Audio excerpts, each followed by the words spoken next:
जय माता दी। मेरे सभी प्यारे दोस्तों, मैं लक्ष्मी शर्मा बड़ों को चरण स्पर्श, छोटों को प्यार और बराबर वालों को दिल से नमस्कार करती हूँ।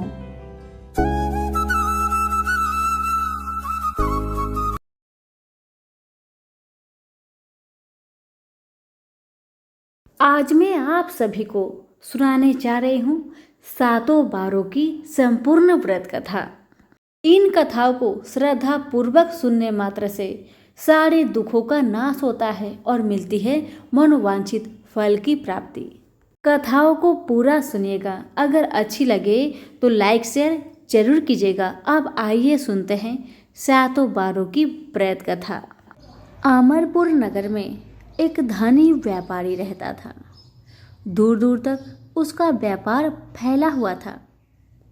नगर में उस व्यापारी का सभी लोग मान सम्मान करते थे। इतना सब कुछ होने पर भी वह व्यापारी अंतर मन से बहुत दुखी रहता था, क्योंकि उस व्यापारी का कोई भी पुत्र नहीं था।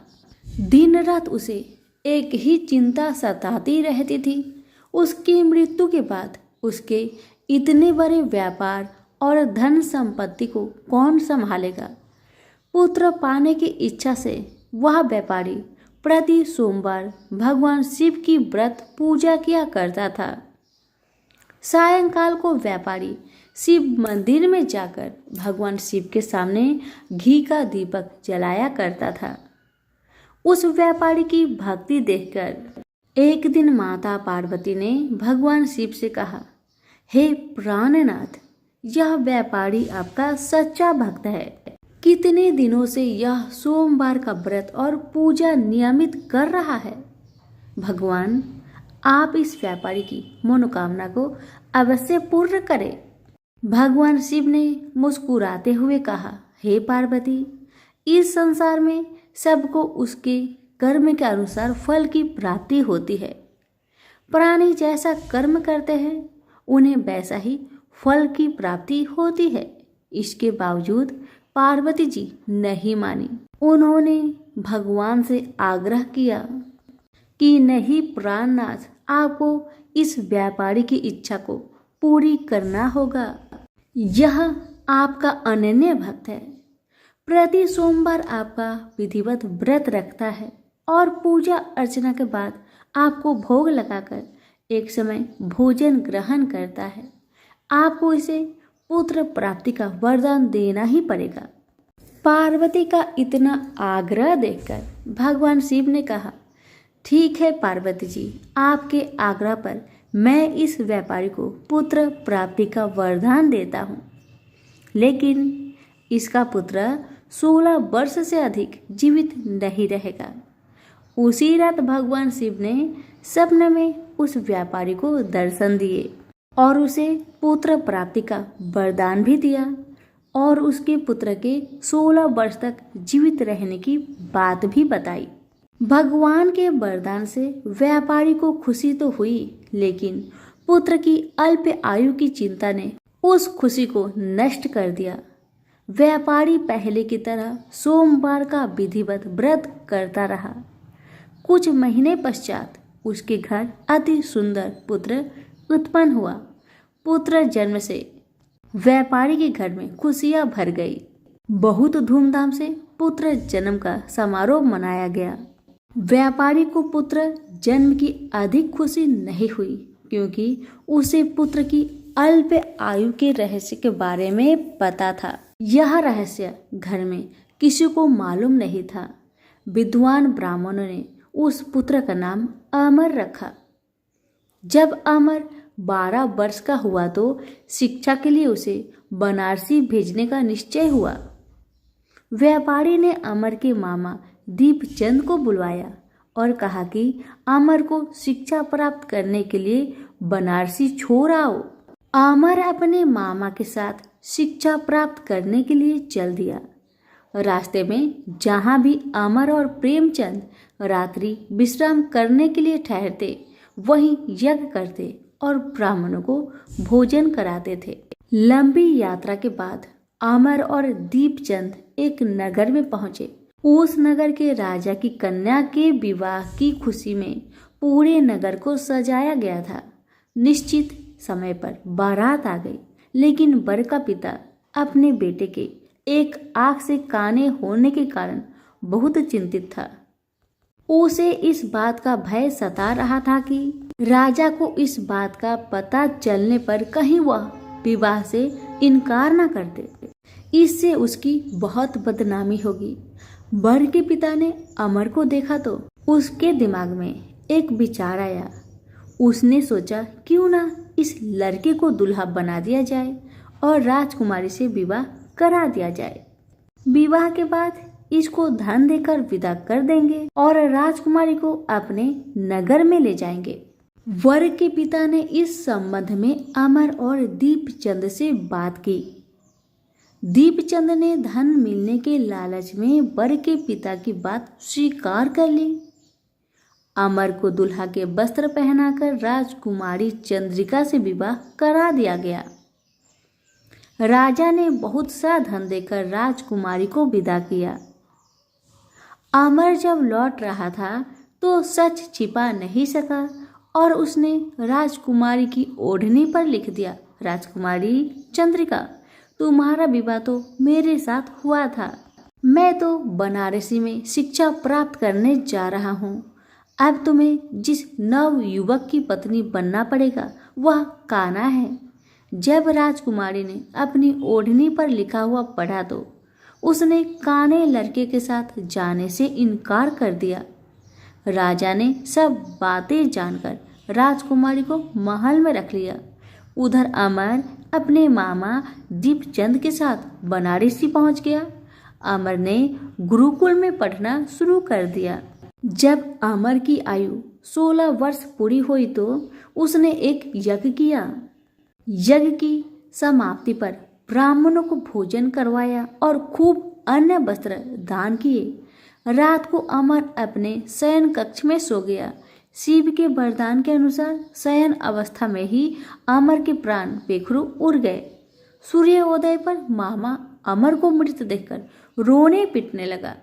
आसपास के लोग भी एकत्र होकर दुख प्रकट करने लगे। मामा के रोने के विलाप करने के स्वर समीप से गुजरते हुए भगवान शिव और माता पार्वती ने भी सुनी। पार्वती जी ने भगवान से कहा, हे प्राणनाथ, मुझसे इनके रोने का स्वर सहन नहीं हो रहा। आप कृपा करके इनकी कष्ट को अवश्य दूर करें। भगवान शिव ने पार्वती जी के साथ अदृश्य रूप में समीप जाकर अमर को देखा तो पार्वती जी से बोले, पार्वती, यह तो उसी व्यापारी का पुत्र है जिसे मैंने 16 वर्ष की आयु का वरदान दिया था। इसकी आयु तो पूरी हो गई है। पार्वती जी ने फिर भगवान शिव से निवेदन किया, हे प्राणनाथ, आप इस लड़के को जीवित करें, नहीं तो इसके माता पिता पुत्र की मृत्यु के कारण रो रो कर अपने प्राणों का त्याग कर देंगे। इस लड़के का पिता तो आपका परम भक्त है। वर्षों से सोमवार का व्रत करते हुए आपको भोग लगा रहा है। पार्वती के आग्रह करने पर भगवान शिव ने उस लड़के को जीवित होने का वरदान दिया और कुछ ही पल में वह जीवित होकर उठ बैठा। शिक्षा समाप्त करके अमर मामा के साथ अपने नगर की ओर चल दिया। दोनों चलते हुए उसी नगर में पहुंचे जहां अमर का विवाह हुआ था। उस नगर में भी अमर ने यज्ञ का आयोजन किया। समीप से गुजरते हुए नगर के राजा ने यज्ञ का आयोजन देखा। राजा ने अमर को तुरंत पहचान लिया। यज्ञ समाप्त होने पर राजा अमर और उसके मामा को महल में ले गया और कुछ दिन उन्हें महल में रखकर बहुत सा धन वस्त्र देकर राजकुमारी के साथ विदा किया। रास्ते में सुरक्षा के लिए राजा ने बहुत से सैनिकों को भी साथ भेज दिया। दीपचंद ने नगर में पहुंचते ही एक दूत को घर भेजकर अपने आगमन का सूचना भेजी। अपने बेटे अमर के जीवित वापस लौटने की सूचना से व्यापारी बहुत प्रसन्न हुआ। व्यापारी ने अपनी पत्नी के साथ स्वयं को एक कमरे में बंद कर रखा था। भूखे प्यासे रहकर व्यापारी और उसकी पत्नी बेटे की प्रतीक्षा कर रहे थे। उन्होंने प्रतिज्ञा कर रखी थी कि यदि उन्हें बेटे की मृत्यु का समाचार मिला तो दोनों अपने प्राण त्याग देंगे। व्यापारी अपनी पत्नी और मित्रों के साथ नगर के द्वार पर पहुंचा। अपने बेटे के विवाह का समाचार सुनकर पुत्रवधू राजकुमारी चंद्रिका को देखकर उसकी खुशी का ठिकाना नहीं रहा। उसी रात भगवान शिव ने व्यापारी के सपने में आकर कहा कि हे श्रेष्ठी, मैंने तेरे सोमवार के व्रत करने और व्रत कथा सुनने से प्रसन्न होकर तेरे पुत्र को लंबी आयु प्रदान की है। व्यापारी बहुत प्रसन्न हुआ। सोमवार का व्रत करने से व्यापारी के घर में खुशियां लौट आई। शास्त्रों में लिखा है कि जो स्त्री पुरुष सोमवार का विधिवत व्रत करते हैं और व्रत कथा सुनते हैं उनकी सभी इच्छाएं पूरी होती है। तो प्रेम से बोले उमापति शंकर की जय हो। प्राचीन समय का बात है। किसी नगर में एक ब्राह्मण दाम्पत्य रहते थे। उनके कोई संतान न होने के कारण वह बहुत दुखी रहते थे। हर मंगलवार को ब्राह्मण देवता वन में हनुमान जी का पूजन करने जाता था। वह पूजा करके बजरंग बली से एक पुत्र की कामना करता था। उसकी पत्नी भी मंगलवार के दिन व्रत के अंत में हनुमान जी को भोग लगाकर ही भोजन करती थी। एक बार व्रत के दिन ब्राह्मणी ने भोजन नहीं बना पाया और ना ही हनुमान जी को भोग लगा सकी। तब उसने प्रण किया कि वह अगले मंगलवार को हनुमान जी को भोग लगाकर ही भोजन करेगी। वह भूखी प्यासी 6 दिन तक पड़ी रही। मंगलवार के दिन वह बेहोश हो गई। हनुमान जी उसकी श्रद्धा और भक्ति को देखकर बहुत प्रसन्न हुए और उन्होंने आशीर्वाद स्वरूप में ब्राह्मणी को एक पुत्र दिया और कहने लगे कि यह तुम्हारी बहुत सेवा करेगा। अब बालक को पाकर ब्राह्मणी बहुत खुश हुई। उसने बालक का नाम मंगल रखा। कुछ समय उपरांत जब ब्राह्मण घर आए तो बालक को देख पूछने लगे कि ये बालक कौन है। तो पत्नी कहने लगी कि मंगलवार के व्रत से प्रसन्न होकर हनुमान जी ने उन्हें यह बालक दिया है। एक दिन मौका पाकर ब्राह्मण ने बालक को कुएं में गिरा दिया। घर लौटने पर ब्राह्मणी ने पूछा कि मंगल मेरा बेटा कहाँ है। तभी पीछे से मंगल मुस्कुराते हुए घर में प्रवेश किया। उसे वापस देखकर ब्राह्मण चौंक गया। उसी रात को बजरंग बली ने ब्राह्मण को सपने में दर्शन दिए और बताया कि यह पुत्र मैंने ही तुम्हारी पत्नी को दिया है। सच जानकर ब्राह्मण बहुत खुशी हुआ और अपनी गलती पर पछताने लगा कि मैंने अपने बेटे को कैसे कुएं में फेंक दिया। अब तो ब्राह्मण और ब्राह्मणी दोनों एक साथ नियमित रूप से मंगलवार का व्रत रखने लगे। मंगलवार का व्रत रखने वाले मनुष्य पर अपार कृपा होती है। प्रेम से बोलिए पवन पुत्र हनुमान की जय। एक समय की बात है कि साहूकार अपने पत्नी को लाने के लिए अपने ससुराल गया। कुछ दिन रहने के बाद उसने अपनी पत्नी के साथ अपने घर आने की सोची। दुर्भाग्य से उस दिन बुधवार का दिन था। लड़की के परिवार वालों ने कहा कि आज बुधवार का दिन है, जो कि किसी कार्य हेतु शुभ नहीं माना जाता है, इसलिए आज तुम मत जाओ। किंतु साहूकार ने किसी की एक ना मानी और पत्नी समेत अपने ससुराल से घर को प्रस्थान किया। रास्ते में साहूकार की पत्नी को प्यास लगी। उसने साहूकारनी से कहा, तुम बैलगाड़ी में ही बैठो, मैं पानी लेकर आता हूँ। जब वो पानी लेकर आया तो उसने देखा कि उसका शक्ल का एक आदमी उसके पत्नी के साथ बैठा है। तब उसने जाकर उस पुरुष से पूछा, तुम कौन हो? तब उसने कहा, मैं साहूकार हूँ। और फिर दोनों के बीच में झगड़ा शुरू हो गया और वहां लोग और कुछ सिपाही आ गए, जिन्होंने उस स्त्री से पूछा, तुम्हारा पति कौन है? तब वो इसका उत्तर न दे सकी और साहूकार अपने मन में कहने लगा कि ये प्रभु, कैसा लीला है आपका। तब आकाशवाणी हुई, अरे मूर्ख, आज बुधवार का दिन था, तभी तूने आज ही गमन किया। ये सब भगवान बुध देव के प्रकोप से हो रहा है, वो तुझसे रूठ गए हैं। तब साहूकार ने भगवान बुध देव से क्षमा याचना की और तब वो आकाशवाणी खत्म हो गई और इंसान के रूप में आए बुधदेव भी अदृश्य हो गए। और फिर साहूकार अपनी पत्नी संग घर गया और भगवान बुद्ध देव की पूजा की। जो भी इस व्रत कथा को सुनता है उसको बुधवार की यात्रा करने का पाप नहीं लगता है। प्रेम से बोलिए बुद्ध देव की जय हो। कथा। भारत वर्ष में एक प्रतापी और दानी राजा राज्य करता था।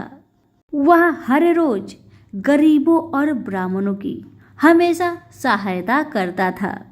लेकिन यह बात उस राजा की पत्नी को थोड़ा भी नहीं भाता था कि उसका पति दिन रात दान ही देता रहता है। उसे थोड़ा भी अच्छा नहीं लगता था।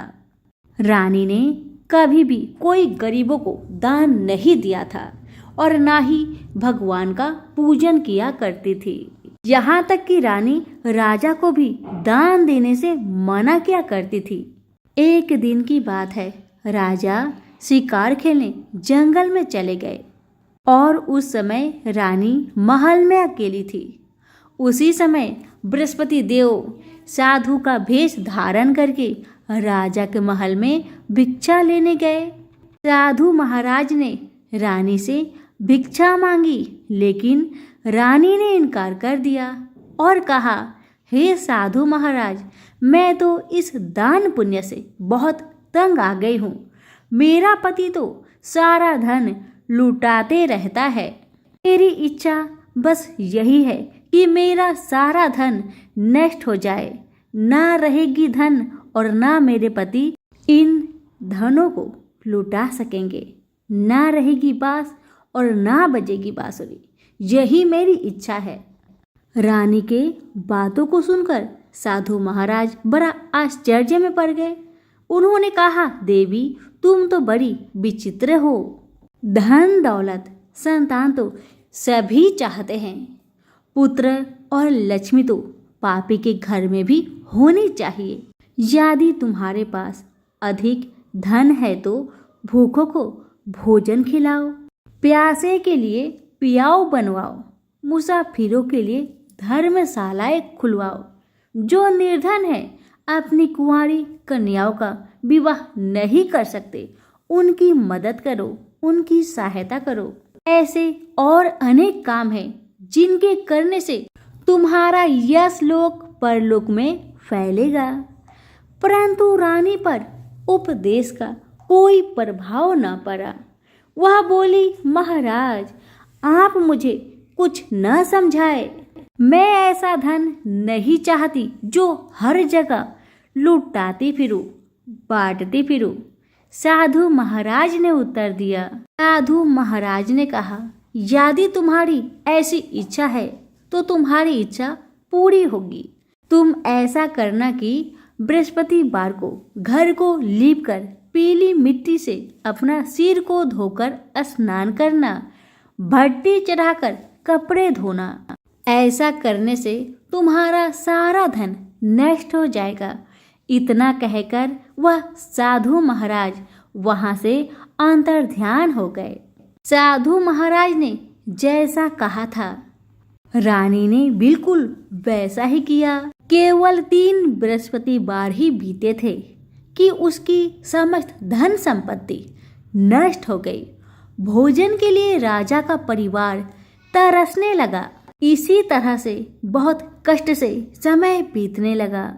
तब एक दिन जाकर राजा ने रानी से बोला कि हे रानी, तुम यहीं रहो, मैं कहीं बाहर दूसरे देश में जाता हूँ, क्योंकि यहाँ पर सभी लोग मुझे पहचानते हैं, इसलिए मैं यहाँ पर कोई छोटा मोटा काम नहीं कर सकता। ऐसा कहकर राजा प्रदेश चला गया। वहाँ जाकर जंगल से लकड़ी काट कर लाता और शहर में बेचा करता था। इसी तरह से अपना जीवन व्यतीत करने लगा। इधर राजा के प्रदेश जाते ही रानी और दासी दोनों दुखी रहने लगे। एक बार जब रानी और दासी को 7 दिन तक बिना भोजन का रहना पड़ा था, तो रानी ने अपनी दासी से कहा, हे दासी, पास के ही नगर में मेरी बहना रहती है, वह बड़ी धनवान है। तू उसके पास जा और कुछ मांग कर लेकर आ, ताकि थोड़ा बहुत गुजर बसर हम दोनों का हो सके। रानी की बातें सुन दासी रानी की बहन के घर गई। जिस दिन दासी रानी की बहन के घर गई, उस दिन गुरुवार का दिन था और रानी की बहन उस समय बृहस्पतिवार की व्रत कथा सुन रही थी। दासी ने रानी की बहन को अपनी रानी का संदेश दिया, मगर रानी की बड़ी बहन ने कोई उत्तर नहीं दिया। जब दासी को रानी की बहन से कोई उत्तर नहीं मिला तो बेचारी बहुत दुखी हुई और उसे क्रोध भी आया कि रानी की बहन ने उसे उत्तर नहीं दिया। लेकिन उदास मन से दासी रानी के पास चली आई और रानी को अपनी सारी बात कह सुनाई। यह सुनकर रानी ने अपने भाग्य को कोसा। उधर रानी की बहन ने सोचा कि मेरी बहन की दासी आई थी, परंतु मैं उससे नहीं बोली, इससे वह बहुत दुखी हुई होगी। यह सोचकर बेचारी कथा सुनकर और पूजन समाप्त करके वह अपनी बहन के घर आई और कहने लगी, ए बहन, मैं बृहस्पतिवार का व्रत कर रही थी। तुम्हारी दासी मेरे घर आई थी, परंतु जब तक कथा होती है तब तक ना तो उठते हैं और ना ही बोलते हैं, इसलिए मैं कुछ नहीं बोली। कहो दासी, क्यों आई थी? दासी ने कुछ नहीं कहा, मगर रानी बोली, बहन, तुमसे क्या छिपाऊं? हमारे घर में खाने तक को अनाज नहीं था। ऐसा कहते कहते रानी की आंखें भर आई। उसने दासी समेत पिछले 7 दिनों से भूखे रहने तक की बात अपनी बहन को विस्तार पूर्वक कह सुनाई। रानी की बात सुनकर रानी की बहन ने कहा, देखो बहन, भगवान बृहस्पति देव सबकी मनोकामना को पूर्ण करते हैं। देखो, शायद तुम्हारे घर में कहीं अनाज रखा हो। पहले तो रानी को इस बात का थोड़ा भी भरोसा नहीं हुआ, पर बहन के आग्रह करने पर उसने अपनी दासी को घर के अंदर भेजा तो सचमुच अनाज से भरा एक घड़ा मिल गया। यह देखकर दासी को बड़ा हैरानी हुई। अब दासी कहने लगी रानी से, हे रानी, जब हमको भोजन नहीं मिलता तब हम क्या करते थे? व्रत ही तो करते थे। इसलिए क्यों ना इनसे व्रत की कथा और विधि पूछ ली जाए, ताकि हम भी व्रत कर सके। दासी की बात मानकर रानी ने अपने बहन से बृहस्पतिवार की व्रत के बारे में पूछा। उसकी बहन ने बताया, बहन, बृहस्पतिवार के व्रत में चने की दाल और मुनक्का से विष्णु भगवान का केले के जड़ में पूजन करे और दीपक जलाए और कथा भी सुने और पीला भोजन ही करना चाहिए। इससे बृहस्पति देव प्रसन्न होते हैं। व्रत का पूजन और विधि बताकर रानी की बहन अपने घर को लौट आई। जब 7 दिन के बाद गुरुवार आया तो रानी और दासी ने गुरुवार का व्रत रखा। घुड़सार में जाकर चना और गुड़ लेकर आई, फिर उससे केले की जड़ में तथा विष्णु भगवान का पूजन किया। पर अब परेशानी यह थी कि पीला भोजन कहाँ से आए, इस बात को लेकर दोनों बहुत दुखी थे।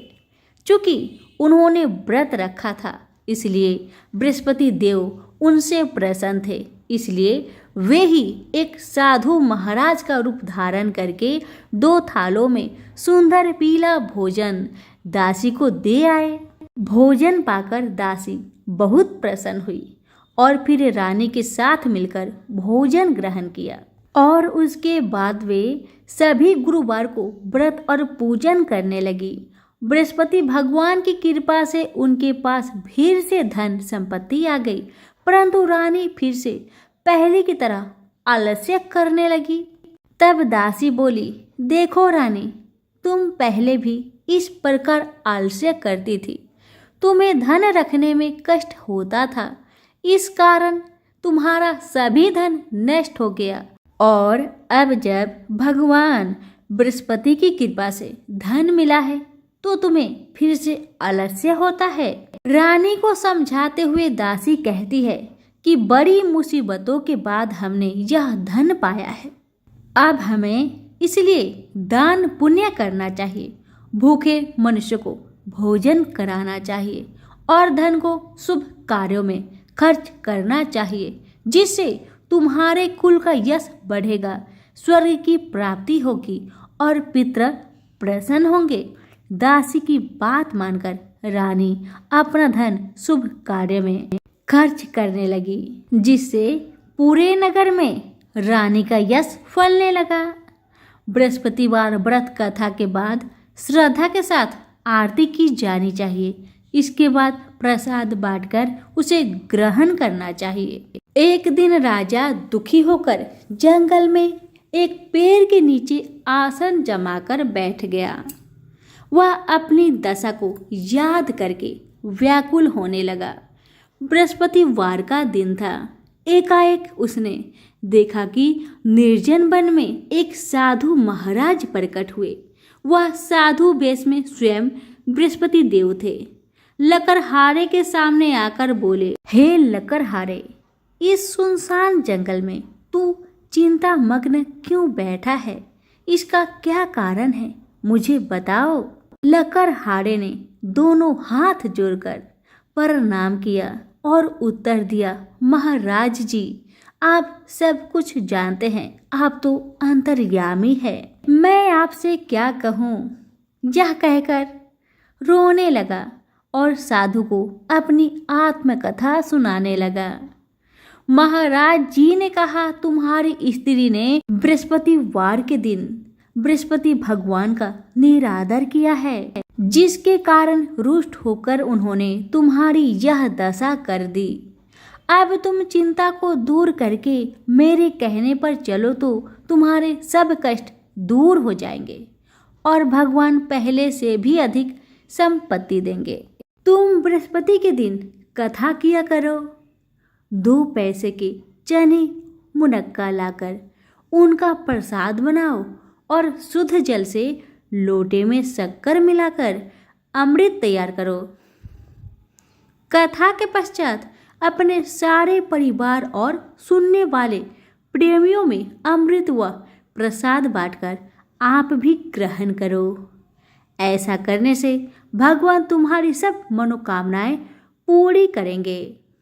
साधु महाराज के ऐसे वचन सुनकर लकड़हारा बोला, हे प्रभु, मुझे लकड़ी बेचकर इतना पैसा नहीं मिलता जिससे मैं भोजन के उपरांत कुछ भी बचा सकूं।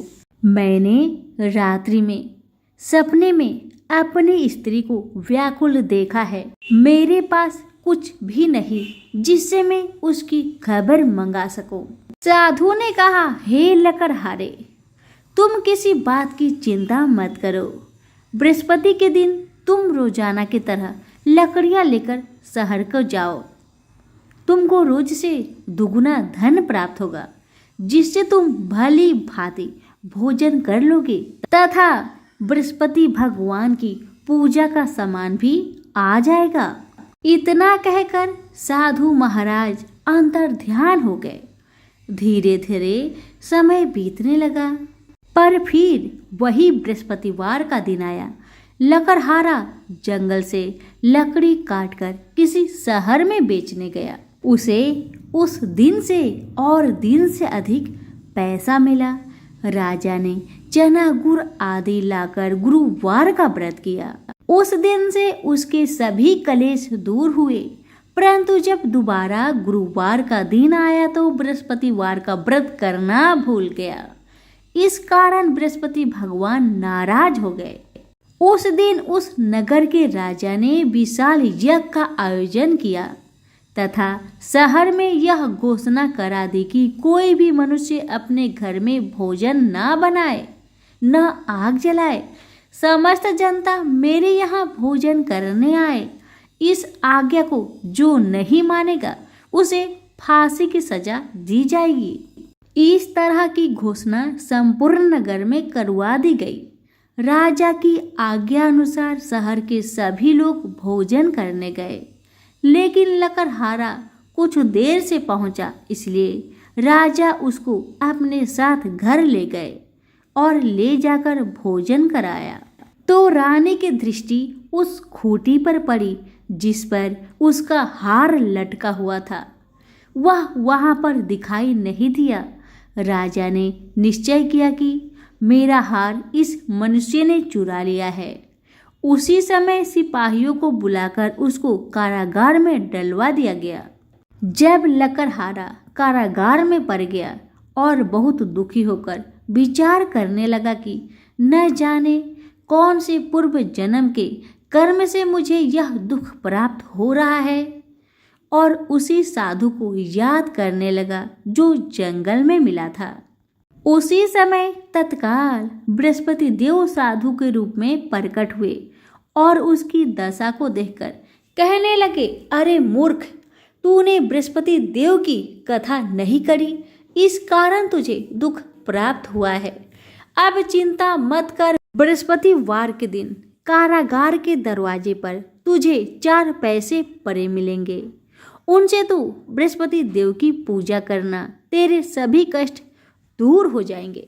बृहस्पतिवार के दिन उसे 4 पैसे मिले, जैसे साधु महाराज ने बताया था। तब लकड़हारे ने उन पैसे से बृहस्पति देव की पूजन की और कथा कही। उसी रात्र को बृहस्पति देव ने उस नगर के राजा को सपने में कहा, हे राजा, तुमने जिस आदमी को कारागार में बंद कर दिया है वह निर्दोष है, वह राजा है, उसे छोड़ देना। रानी का हार उसी खूंटी पर लटका है। अगर तू ऐसा नहीं करेगा तो तेरा सारा राज्य को मैं नष्ट कर दूंगा। इस तरह रात्रि के सपनों को देखकर राजा प्रातःकाल उठा और खूंटी पर हार देखकर लकड़हारे को बुलाकर क्षमा मांगी तथा लकड़हारे को योग सुंदर वस्त्र आभूषण देकर विदा कर दिया। बृहस्पति देव की आज्ञा अनुसार लकड़हारा अपने नगर को चल दिया। राजा जब अपने नगर के निकट पहुंचा तो उसे बड़ा आश्चर्य हुआ। नगर में पहले से अधिक बाग, तालाब, कुएं तथा बहुत सी धर्मशाला, मंदिर बन गई है। राजा ने पूछा, यह किसका बाग और धर्मशाला है? तब नगर के सब लोग कहने लगे, यह सब रानी और बांदी के है। तो राजा बहुत आश्चर्य हुआ और गुस्सा भी आया, ये सोचकर कि इतना धन दौलत कहाँ से आया मेरी गैर हाजिरी में। जब रानी ने यह खबर सुना कि राजा आ रहे हैं तो उन्होंने बांदी से कहा कि हे दासी, देख, राजा हमको कितनी बुरी हालत में छोड़कर गए थे। हमारी ऐसी हालत देखकर वह लौट न जाए, इसलिए तू दरवाजे पर खड़ी हो जा। आज्ञा अनुसार दासी दरवाजे पर खड़ी हो गई। राजा आए तो दासी ने उन्हें अपने साथ लेकर आई। तब राजा ने क्रोध करके अपनी रानी से पूछा कि यह धन तुम्हें कैसे प्राप्त हुआ? तब उन्होंने कहा, हमें ये सब धन बृहस्पति देव के इस व्रत के प्रभाव से प्राप्त हुआ है। राजा ने निश्चय किया कि 7 रोज बाद तो सभी बृहस्पति देव का पूजन करते हैं, परंतु मैं प्रतिदिन में 3 बार कहानी तथा रोज व्रत किया करूँगा। अब हर समय राजा के दुपट्टे में चने की दाल बंधी रहती तथा दिन में 3 बार कहानी कहता। एक रोज राजा ने विचार किया कि चलो अपनी बहन के यहाँ हो आते हैं। इस तरह निश्चय कर राजा घोड़े पर सवार हो अपनी बहन के यहाँ को चलने लगा। मार्ग में उसने देखा कि कुछ आदमी एक मुर्दे को ले जा रहे थे। राजा ने उन्हें रोककर कहा, अरे भाइयों, मेरी बृहस्पति देव की कथा सुन लो। सभी लोग कहने लगे, हमारा तो आदमी मर गया है, तुमको अपनी कथा की पड़ी है। परंतु एक आदमी बोला, अच्छा तुम कहो, मैं तुम्हारी कथा सुनूंगा। राजा ने दाल निकाली और जब कथा आधी हुई थी कि मुर्दा हिलने लगा और जब कथा समाप्त हो गई तो राम राम करके मनुष्य उठकर खड़ा हो गया। आगे मार्ग में उसे एक किसान का खेत में हल चलाता मिला। राजा ने उसे देख और उससे बोला, अरे भाई, तुम मेरी बृहस्पतिवार की कथा सुन लो। किसान बोला, जब तक मैं तेरी कथा सुनूंगा तब तक 4 हड़ैया जोत लूंगा। जा अपनी कथा किसी और को सुनाना। इस तरह राजा आगे चलने लगा। राजा के हटते ही बैल पछाड़ खाकर गिर गए तथा किसान के पेट में बड़ी जोर का दर्द होने लगा।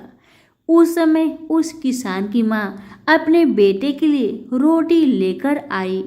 उसने यह सब देखा तो अपने पुत्र से सब हाल पूछा, तो बेटे ने सभी हाल माँ को सुना दिया। अब तो बुढ़िया माई दौड़ी दौड़ी उस घोड़ सवार के पास गई और उनसे बोली कि मैं तेरी कथा सुनूंगी, तू अपनी कथा मेरी खेत पर चलकर कहना। राजा ने बूढ़ी माई के खेत पर जाकर कथा कही, जिससे सुनते ही वह बैल उठकर खड़ा हो गया तथा किसान के पेट का दर्द भी ठीक हो गया। राजा अपनी बहन के घर पहुंचा। बहन ने अपनी भाई की खूब खातिरदारी की। दूसरे रोज प्रातःकाल राजा जागा तो वह देखने लगा कि सब लोग भोजन कर रहे हैं। राजा ने अपनी बहन से कहा, ऐसा कोई मनुष्य है जिसने भोजन नहीं किया हो और जो मेरी बृहस्पतिवार की कथा सुन ले। बहन बोली, हे भैया, यह देश ऐसा ही है कि पहले यहाँ लोग भोजन करते हैं, बाद में अन्य काम करते हैं।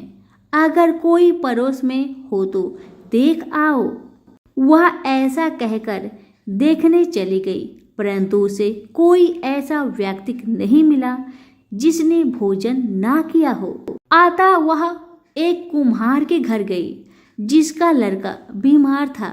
उसे मालूम हुआ कि उनके यहाँ 3 रोज से किसी ने भोजन नहीं किया है। रानी ने अपने भाई की कथा सुनने के लिए कुम्हार से कहा। वह तैयार हो गया। राजा ने जाकर बृहस्पतिवार की कथा कही, जिसको सुनकर उसका लड़का ठीक हो गया। अब तो राजा की प्रशंसा होने लगी। एक रोज राजा ने अपनी बहन से कहा कि हे बहन, हम अपने घर को जाएंगे, तुम भी तैयार हो जाओ। राजा की बहन ने अपनी सास से कहा। सासू माँ ने कहा, हाँ चली जाओ, परंतु अपने लड़के को मत ले जाना, क्योंकि तेरा भाई का कोई औलाद नहीं है। बहन ने अपने भैया से कहा, हे भैया, मैं तो चलूंगी पर कोई बालक नहीं जाएगा। राजा बोला, जब कोई बालक नहीं चलेगा तब तुम ही क्या करोगी जाके। बड़े दुखी मन से राजा अपने नगर को लौट आया। राजा ने अपनी रानी से कहा, हम निर्वंशी है, हमारा मुंह देखने का धर्म नहीं है और कुछ भोजन आदि नहीं किया। रानी बोली, हे प्रभु, बृहस्पति देव ने हमें सब कुछ दिया है, वह हमें औलाद अवश्य देंगे, आप भरोसा रखें। उसी रात को बृहस्पति देव ने राजा से सपने में कहा, हे राजा, उठ, तुम सभी सोच को त्याग दे, तेरी रानी गर्भ से है। राजा यह बात सुनकर बड़े प्रसन्न हुए। रानी के गर्भ से 9वें महीने में एक सुंदर पुत्र ने जन्म लिया। तब राजा बोला, हे रानी, स्त्री बिना भोजन के रह सकती है, पर बिना कहे नहीं रह सकती। जब मेरी बहन आए तुम उससे कुछ मत कहना। रानी ने सुनकर हाँ कर दिया। जब राजा की बहन ने यह शुभ समाचार सुना तो बहुत प्रसन्न हुई तथा बधाई लेकर अपने भाई के यहाँ आई। तभी रानी ने कहा, घोड़ा चढ़कर तो नहीं आई, गधा चढ़ी आई। रानी की यह बात सुन राजा की बहन बोली, भाभी, मैं इस प्रकार न कहती तो तुम्हें औलाद कैसे मिलती। बृहस्पति देव ऐसे ही हैं, जैसी जिसकी मन में कामनाएं हैं सभी को पूर्ण करते हैं। जो सद्भावना पूर्वक बृहस्पतिवार का व्रत करता है एवं कथा पढ़ता है अथवा सुनता है या दूसरों को सुनाता है, बृहस्पति देव उसकी सभी मनोकामना पूर्ण करते हैं। और भगवान बृहस्पति देव सबकी सदैव रक्षा करते हैं। संसार में जो मनुष्य सद्भावना से भगवान का पूजन व्रत सच्चे हृदय से करते हैं तो उसकी सभी मनोकामनाएं पूरी जरूर करते हैं। जैसी सच्ची भावना से रानी और राजा ने उनकी कथा का गुणगान किया तो उनकी सभी इच्छाएं बृहस्पति देव जी ने पूर्ण किया। इसलिए पूर्ण कथा सुनने के बाद प्रसाद लेकर जाना चाहिए। हृदय से उसका मनन करते हुए जयकारा बोलना चाहिए। तो सभी प्रेम से बोलिए, बृहस्पति देव की जय हो, विष्णु भगवान की जय हो। मणिकपुर नगर में 3 मित्र रहते थे। तीनों मित्र अलग अलग जाति के थे। पहला काष्ठ, दूसरा ब्राह्मण और तीसरा वैश्य था। वे तीनों हमेशा साथ साथ रहा करते। तीनों का विवाह हो चुका था। ब्राह्मण और काष्ठ के लड़कों का गौना हो चुका था, लेकिन वैश्य पुत्र का नहीं। उसके दोस्त उसे अक्सर कहा करते थे कि तुम अपनी पत्नी को उसके मायके से क्यों नहीं लाते। तब वैश्य पुत्र धनराज ने अपनी पत्नी कुसुम को लाने का निश्चय कर लिया। अगले ही दिन धनराज ने माता पिता से अपनी पत्नी कुसुम को लेने जाने की बात कही। उसकी बातें सुनकर वे हैरान होते हुए बोले, बेटा, अभी शुक्र अस्त हो रहा है, इसलिए अभी बहू को लाना उचित नहीं है। कुछ दिन ठहर जाओ। लेकिन धनराज नहीं माना। वह कुसुम को लाने ससुराल पहुंच गया। ससुराल में धनराज की खूब आव भगत की गई। धनराज ने कुसुम को विदा करने के लिए कहा तो उसके सास और ससुर बोले, बेटा, अभी शुक्र अस्त हो रहा है, ऐसे में लड़की को विदा नहीं करते। कुछ दिन ठहर जाओ, फिर हम कुसुम को खुशी खुशी विदा कर देंगे।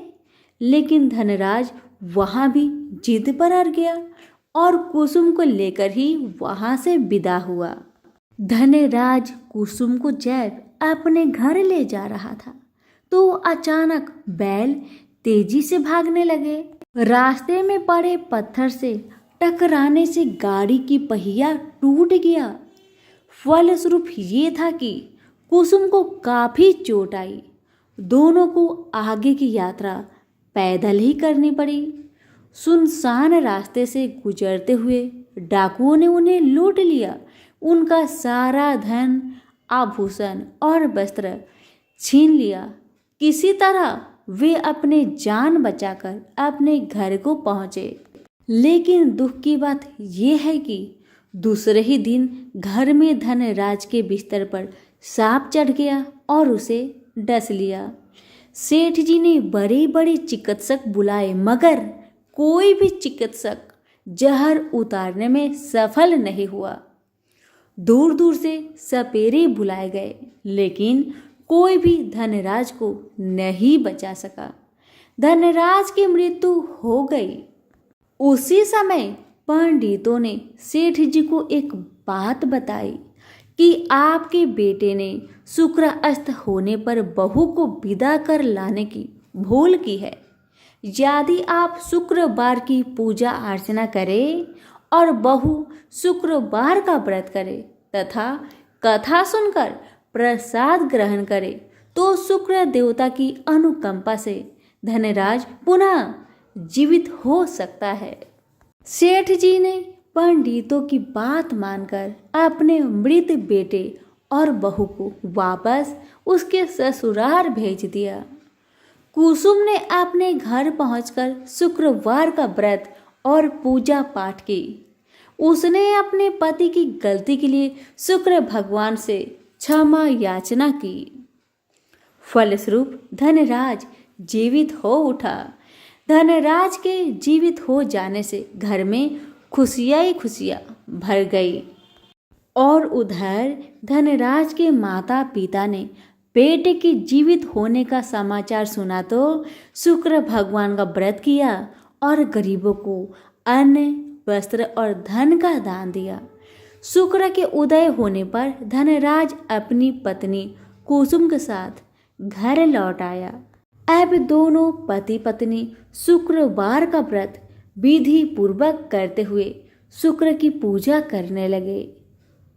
उनके घर में धन धान्य की वर्षा होने लगी। उनके सभी कष्ट दूर होते चले गए। परिवार में सभी आनंद पूर्वक रहने लगे।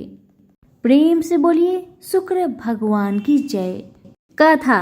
एक समय स्वर्गलोक में सबसे बड़ा कौन कि प्रश्न पर 9 ग्रह में वाद विवाद हो गया।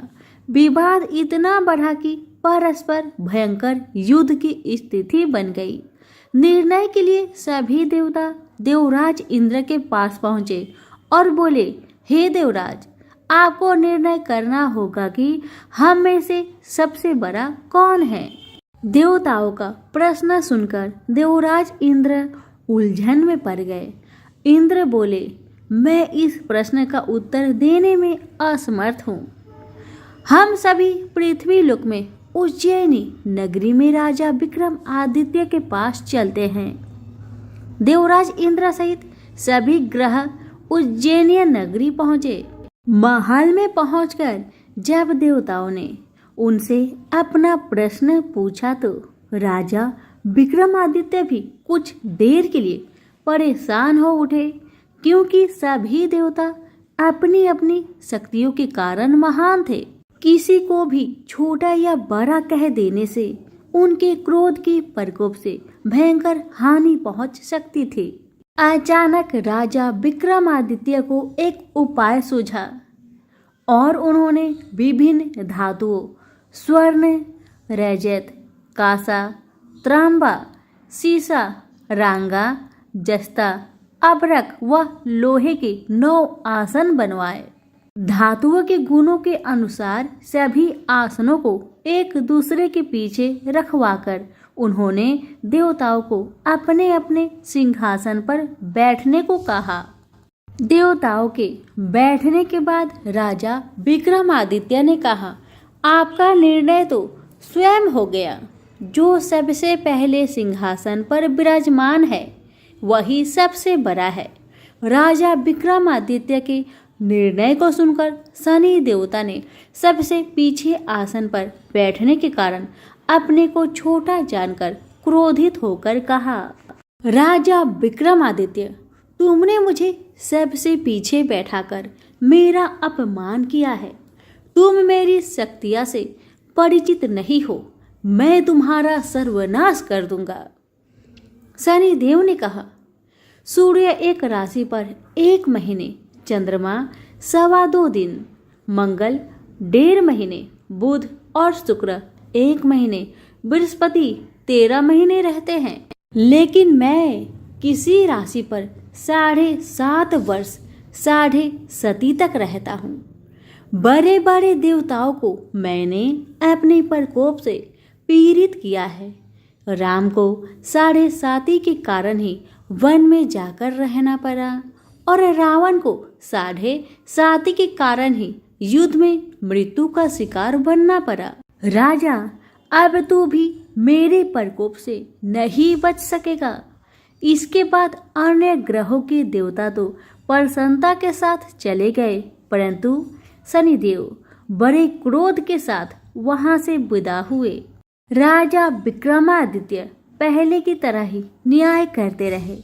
उनके राज्य में सभी स्त्री पुरुष बहुत आनंद से जीवन यापन कर रहे थे। शनिदेव अपना अपमान नहीं भूले।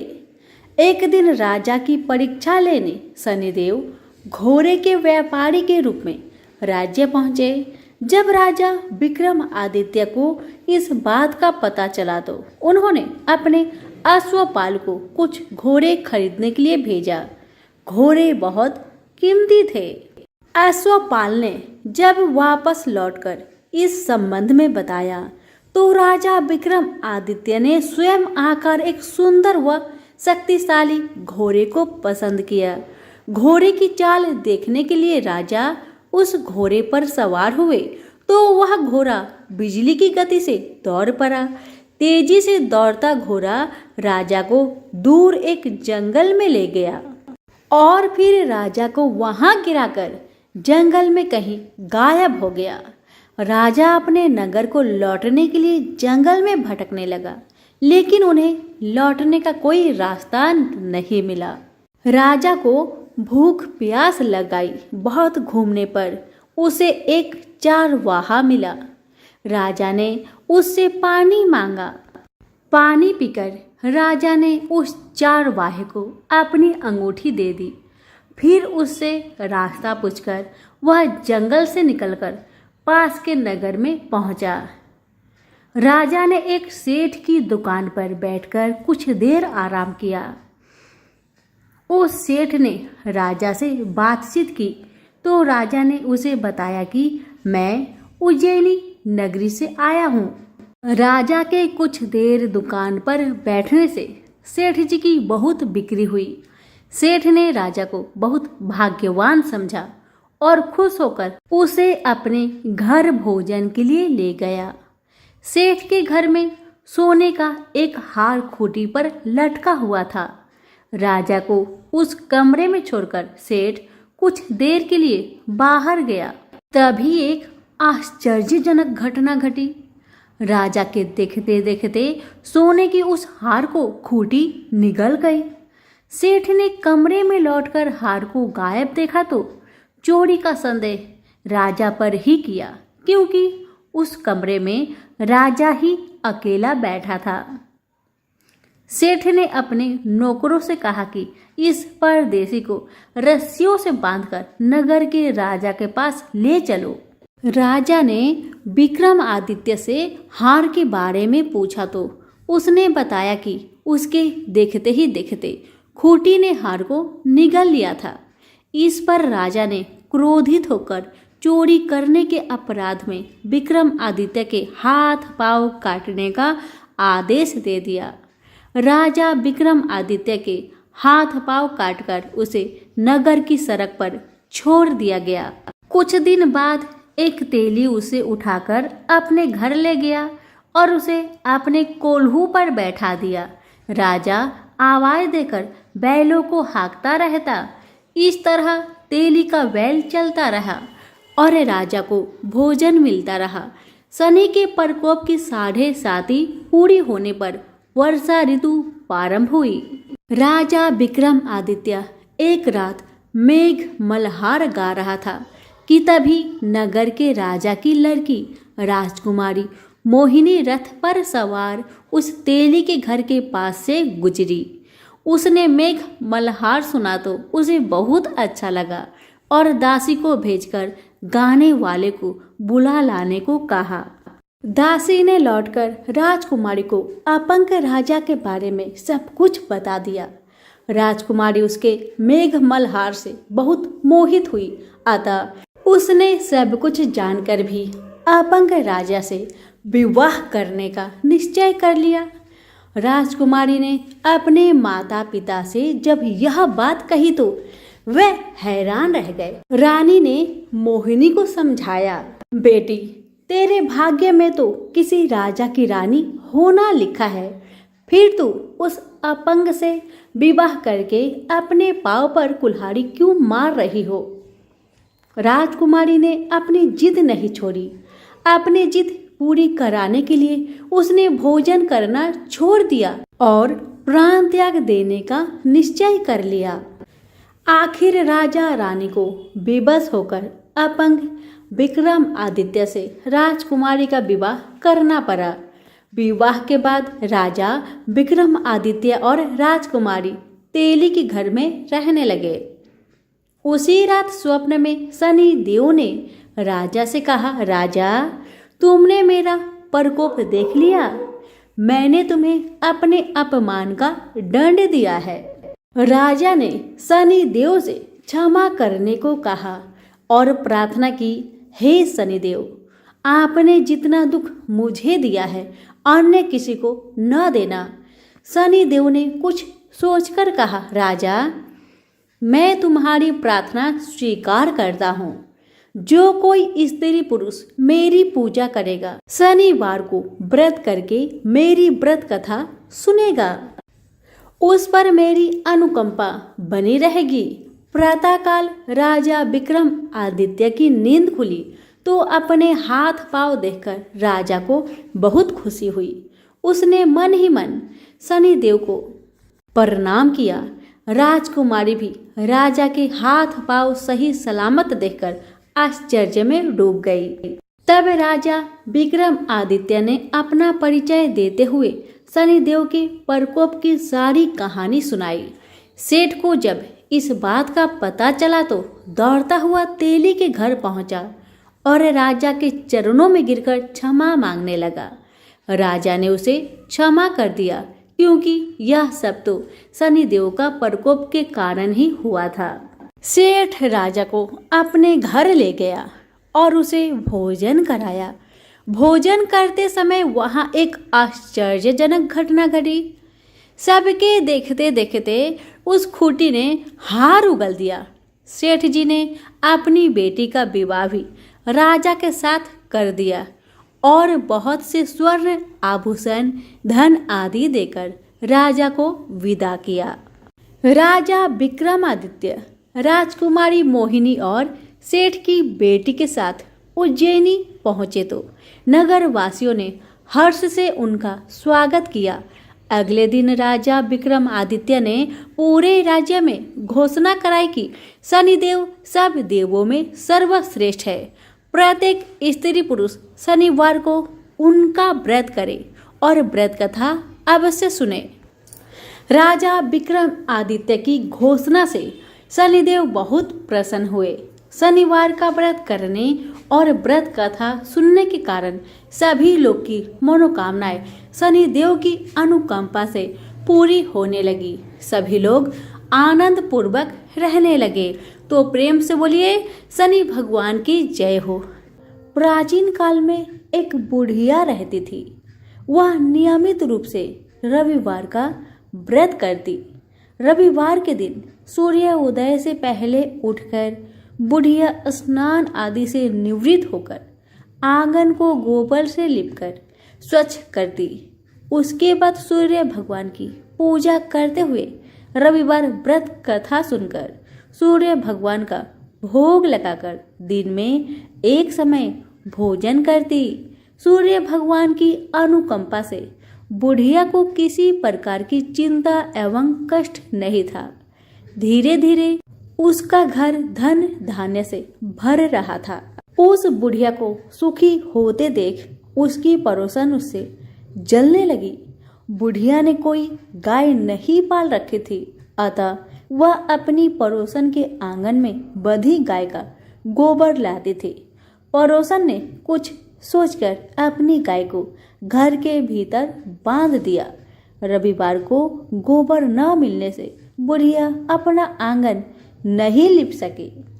आंगन न लिप पाने के कारण उस बुढ़िया ने सूर्य भगवान को भोग नहीं लगाया और उस दिन स्वयं भी भोजन नहीं किया। सूर्यास्त होने पर बुढ़िया भूखी प्यासी सो गई। प्रातःकाल सूर्योदय से पूर्व उस बुढ़िया की आंख खुली तो वह अपने घर के आंगन में सुंदर गाय और बछड़े को देखकर हैरान हो गई। गाय को आंगन में बांधकर उसने जल्दी से उसे चारा लगाकर खिलाया।